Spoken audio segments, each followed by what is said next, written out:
ৰোহিণী আপোনালোক কি ঘৰত নাই নেকি? হেল্ল'। মই ঘৰত নাই নহয়। এই কোভিডৰ বন্ধ পাই মানে আমি আমাৰ পৰিয়ালটো গোৱালৈকে ফুৰিবলৈ আহিলোঁ। হয় নেকি? এনজয় কৰক পিছে দেই। আপুনি ঘৰত আহিলে লগ পাম দেই আপোনাক। আপুনি আমাৰ গোটৰ গ্ৰুপ নাম্বাৰটো চাই থাকিবচোন।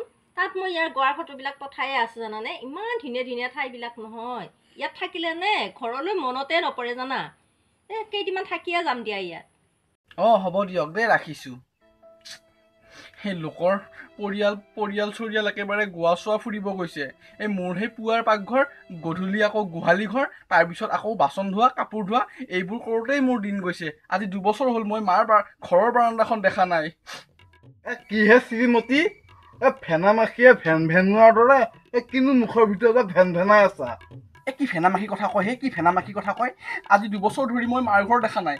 আৰু সেই হেৰিয়ে কি বুলি কয়, সিহঁতৰ এই বৰুৱানীহঁতে গোটেই ফুৰিব গৈছে, গোৱা চোৱা ফুৰিব গৈছে। মোৰ এই ঘৰৰ সেই আপোনালোকৰ বাচন কাপোৰ ধুই থাকোঁতেই দিনবোৰ গৈছে।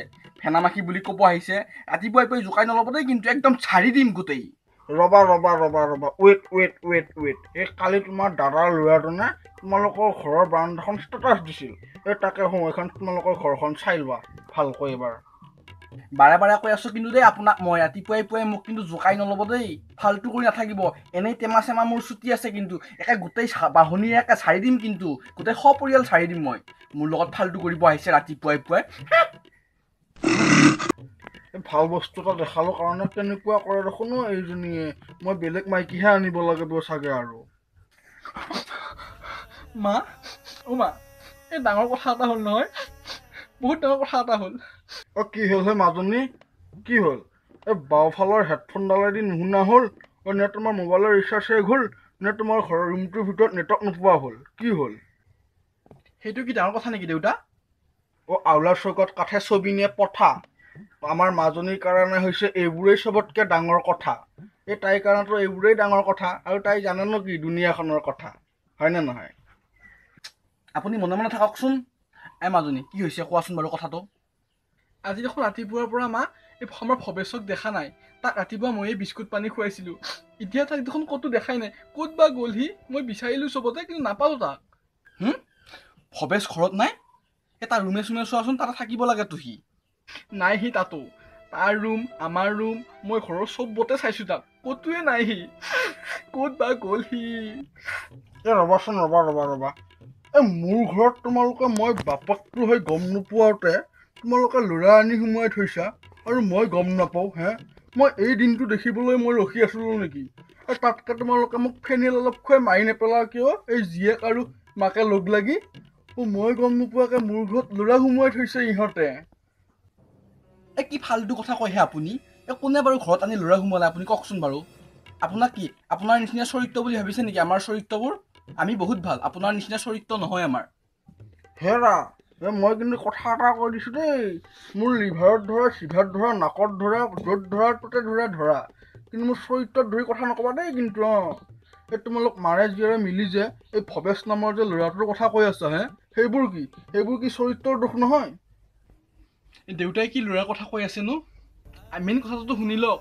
মই লগৰ এজনীৰ ঘৰৰ পৰা পাৰ চৰাই এটা আনিছিলোঁ, আৰু পাৰটো মতা কাৰণে মই পাৰটোৰ নাম ভৱেশ ৰাখিছিলোঁ। তাক বিচাৰি পোৱা নাই মই ৰাতিপুৱাৰ পৰা। মই তাৰে কথা কৈ আছোঁ। কথাবোৰ ভালকে শুনি নলয় আৰু যি টি কৈ থাকে। কথাটো যদি তেনেকুৱা চিধা চিধিকৈ কৈ দিব লাগে, তোমালোকেনো কি আকৌ উল্টা পাল্টাকে কিবা কাহিনীৰ দৰে কৈ আছা? মইতো তেনেকৈয়ে ভাবিম ন, ভৱেশ কোনোবা ল'ৰাৰ নাম বুলি। বেয়া নাপাবা দেই, ভুল হৈ গ'ল। তেতিয়াহ'লে আপুনিতো আগতে গোটেই সম্পূৰ্ণ কথাটো শুনি ল'ব লাগিব। একো নুশুনাকে ডাইৰেক্ট একেবাৰে পগলা ছাগলীৰ দৰে পেলাই থাকিব লাগে নেকি? মা, আপোনালোকে সেইবোৰ কথা বাদ দিয়কচোন এতিয়া। আমি এতিয়া ভৱেশক বিচাৰিব লাগে, আৰু তাৰ যদি কিবা এটা নহ'ব লগা কিবা এটা হয়, মই কিন্তু নিজকে কেতিয়াও ক্ষমা কৰিব নোৱাৰিম দেই। ভৱেশ ক'ত বা গ'ল? দৰ্জাখন খোলা আছিল কাৰণে ডাইৰেক্ট সোমাই আহিলোঁ দেই। বেয়া চেয়া নাপাব আকৌ। আটাইকেইজন দেখোন ইয়াতে আছে একেলগে যে, কিনো কৰিছে? আহিল আৰু এইজনী। ঈশ্বৰৰ নাম শুনিছেনে? ISRO, ISRO. তাৰে মানে মেইন ব্ৰাঞ্চ এটা আমাৰ ঘৰত বহাম বুলি ভাবি আছোঁ। তাকে গোটেইকেইটাই মিলি আৰু কথা পাতি আছোঁ। ঈশ্বৰ মেইন ব্ৰাঞ্চ এটা বহাম আমাৰ ঘৰত। নাম শুনিছেনে আপুনি, ঈশ্বৰ? মই আকৌ ঈশ্বৰৰ নাম শুনা নাই নহয়, মই বিশ্বৰ নামহে শুনিছোঁ।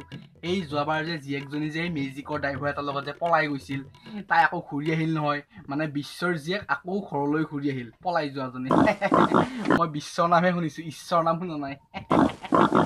আহিল আৰু এইজনী একেবাৰে মাথা চাথা চুবাই থাকিবলৈ, এনেই মাথা গৰম হৈ আছে আৰু এজনী থুপু লাগিল আহি। মই মানে আপোনালোকক কথা এটা ক'বলৈ আহিছিলোঁ। এই আপোনালোকৰ পদূলিৰ মুখত যে ৰঙালাও এজোপা যে আছে, এই তাত যে এটা পকা ৰঙালাও লাগি আছে। সেই ৰঙালাও গছজোপা কিন্তু মই বহুত যত্ন কৰাই ৰুইছোঁ। এই লাও এটা লাগি আছে দেখি আছোঁ কালিৰ পৰা। এই বতৰটো অলপ ঠাণ্ডা হ'লে সেইটো ভাজি খাম আৰু ছিঙি আনি কিনে। এইকেইদিন গৰম কাৰণে খোৱা নাই, বহুত গৰম দিছে নহয়। একেবাৰে মোৰো বহুত মন যায় আছে এদিনাকে ভালকৈ ঠাণ্ডা বতৰ হ'লেই সেকে ৰঙালাও আৰু পাৰকে এখন ধুনীয়া তৰকাৰী বনাই খাম দেই। বহুত খাব মন যায় আছে, এই গৰমৰ কাৰণেহে খাব পৰা নাই। এৰা এই নকবাহে, একে মোৰ জিভাৰে গলেৰে ফুলুৱাকে পানী আহি গৈছে। লোভ লাগি গ'লে আৰু নকবা ইমান লোভ লাগি গৈছে, খাওঁ লাগি গৈছে। আপোনালোক কেনেকুৱা মানুহে? এতিয়া আমি এই ভৱেশক বিচাৰি যাব লাগে নে এই ৰঙালাও খোৱাৰ কথা পাতি থাকিব লাগে? বস্তু এটা ঘৰত নাই, আপোনালোকৰ অকণমান একো গাত দায়িত্বই নাই নেকি? মানে কি হ'ল, আজি আমাৰ এটা পাৰ চৰাই মাৰিলোঁ। মাৰাৰ পিছত এই পাৰটো মৰাৰ পিছত এওঁ ক'লে বোলে ৰঙালাও এটা হ'লে ধুনীয়াকৈ লাগি লৈ খাই কিনে। তেতিয়া মোৰ মনত পৰিল যে আপোনালোকৰ বাৰীতটো এটা ৰঙালাও লাগি আছে, সেইটোকে ছিঙি লৈ গ'লোঁ আৰু সেই তাকে আৰু এতিয়া সেই পাৰ আৰু ৰঙালাওৰে বনোৱা তৰকাৰী আপোনালোকৰ লগত অলপ লৈ আহিছোঁ আপোনালোকলৈ। এইখিনি লওকচোন বাৰু, পাৰ আৰু ৰঙালাওৰ তৰকাৰী। হে? পিছে এটা কথা, এই ৰঙালাওটো বহুত বেছি মিঠা নাই। মই আকৌ অলপ চেনি দিছোঁ কাৰণে খাবলৈ ভাল হৈছে, বুজিছেনে?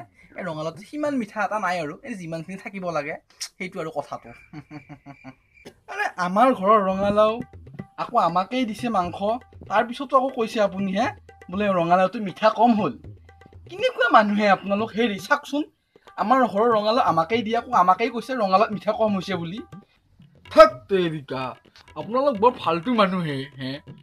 এই ইমান ধুনীয়া কষ্ট কৰি ৰঙালাও গছজোপা মই হোৱাইছিলোঁ, তাৰ পৰা ৰঙালাওটো আপোনালোকে কিয় ছিঙি দিব লাগে আৰু নিচেতো নিচে। এবাৰতো আমাক সোধক বোলে ৰঙালাওটো আপোনালোকক লাগিব নে নালাগে। বোলে ডাইৰেক্ট লাগি আছে কাৰণে ছিঙি দিলে নহয় চব বস্তু। মই ভাল পোৱা নাই দেই কিন্তু এইটো কথা দেই। কিনো ডাঙৰ কামটো কৰিলোঁ নহয়, আপোনালোকৰ বস্তু মানে মোৰ বস্তু নহয় জানো? এতিয়াহে সামান্য 30 টকীয়া ৰঙালাওটোৰ কাৰণে কি আপোনালোকে মোৰ লগত কাজিয়া কৰিব নেকি বাৰু? ইমান সৰু বস্তুটোৰ কাৰণে? এই খুৰীজনীয়ে ৰঙালাও ছিঙাৰ দৰে কোনোবা দিনা আমাৰ মূৰকেইটা ছিঙি লৈ নগ'লেই হ'ল আৰু। এই মূৰকেইটা নিনো মই কি কৰিম? এনেও এইকেইটা ইমান দিনে খালী হৈ পৰি আছে, ভিতৰত একো নাই।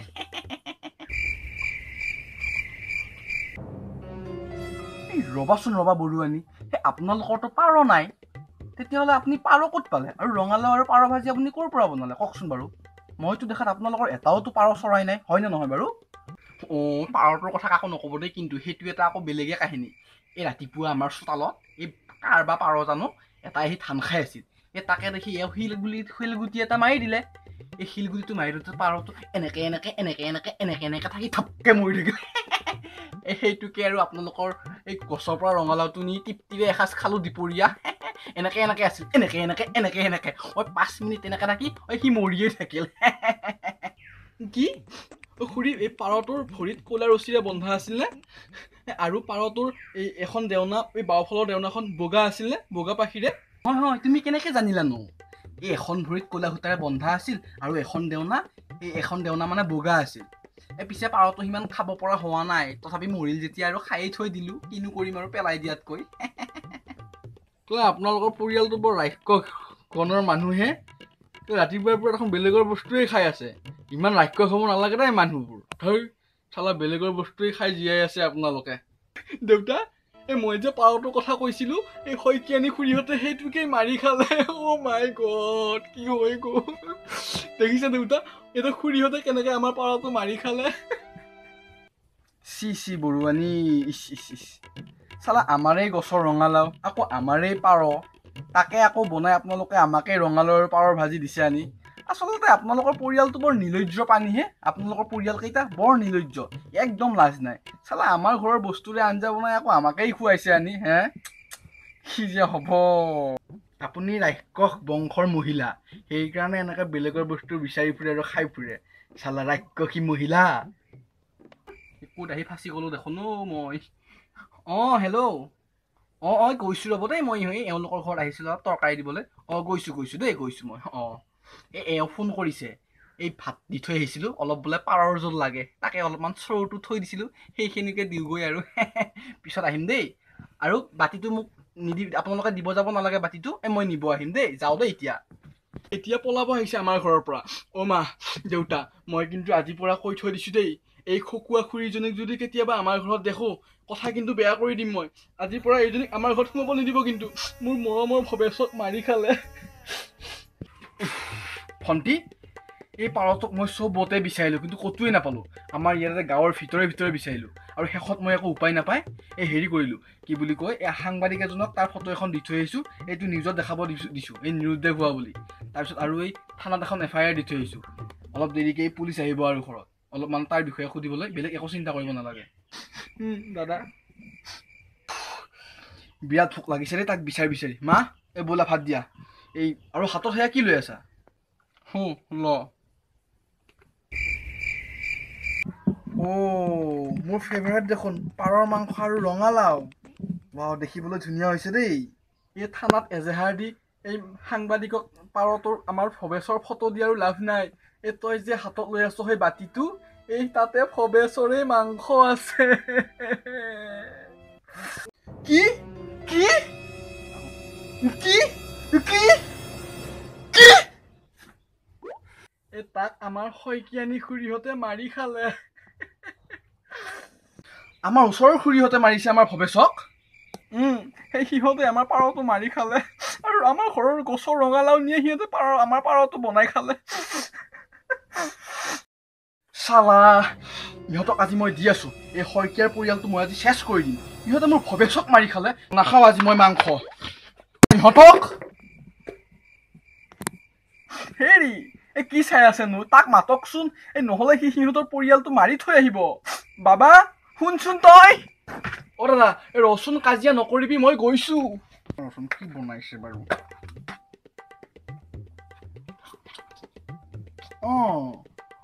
গোটেই বেয়াও পাৰ আৰু ৰঙালাও বনোৱা নাই কিন্তু ভালেই বনাইছে এইখিনিৰে ভাতখিনি খাওঁ তই ইহঁতে যি মাৰামাৰি কৰে কাটাকাটি কৰে কৰি থাকক দেই